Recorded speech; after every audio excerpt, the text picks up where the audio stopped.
Bonjour tout le monde, voilà encore une autre vidéo qui traite l'objectif numéro 4, c'est-à-dire travailler sur comment reconnaître un triangle, rectangle ou pas.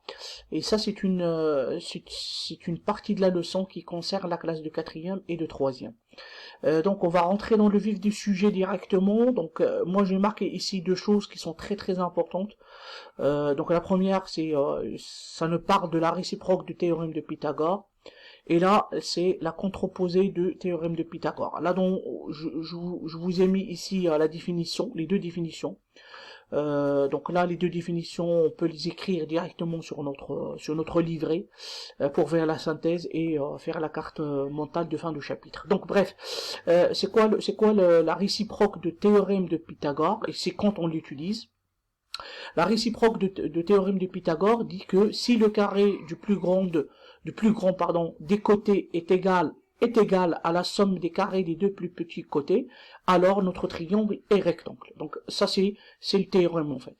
Donc si j'ai un triangle et j'ai AB carré égale AC carré plus BC carré, j'ai l'égalité. Donc cela veut dire alors que mon triangle ABC est rectangle en C. Donc ça c'est la réciproque du théorème de Pythagore. Quand il n'y a pas d'égalité, on parle de la contraposée, pardon. Donc la contraposée du théorème de Pythagore, elle traite en fait l'inverse de la réciproque. C'est-à-dire la contraposée dit si le carré du plus grand des côtés n'est pas égal à la somme des carrés des deux plus petits côtés, alors le triangle n'est pas rectangle. Si j'ai AB carré différent à AC carré plus CB carré, donc alors notre triangle n'est pas rectangle.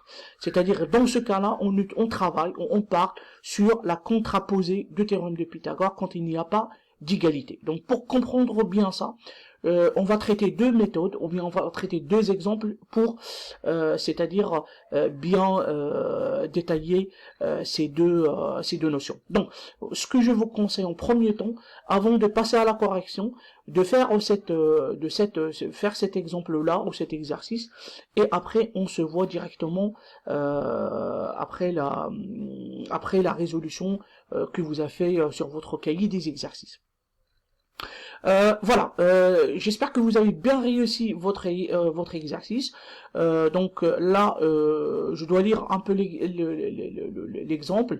Ils nous disent que dans un triangle EFG, est tel que EF fait 6 cm, FG fait 8 cm et UG fait 10 cm, ils nous demandent est-ce que le triangle EFG est-il un triangle rectangle. Moi, comme je vous ai expliqué en classe, c'est bien de faire une figure à main levée pour savoir elle est où l'hypoténuse et probablement si elle est rectangle, l'angle droit il est où.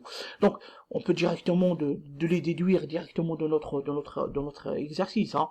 On va le voir dans la solution. Donc moi je vous propose cette solution. Donc le côté le plus long, ça c'est la rédaction type. Hein. Dans les devoirs ou dans les évaluations ou dans le DNB, ça c'est une rédaction type que vous devez suivre à la lettre.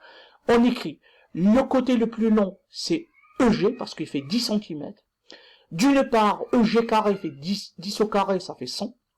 D'autre part, j'ai les deux côtés, donc EF au carré plus EG carré, ça fait 6 carré plus 8 carré, ça fait 36, 64, plus 64, ça fait 100. Qu'est-ce que je constate? On a EG carré égale à GH carré plus... j'ai pas de GH carré ici. J'ai EG carré... là, je sais pas comment ça se fait, j'ai un petit problème. C'est EF carré plus FG carré, ils sont égaux. Donc d'après la réciproque, là j'utilise la réciproque du théorème de Pythagore, le triangle MNP est un triangle rectangle en F.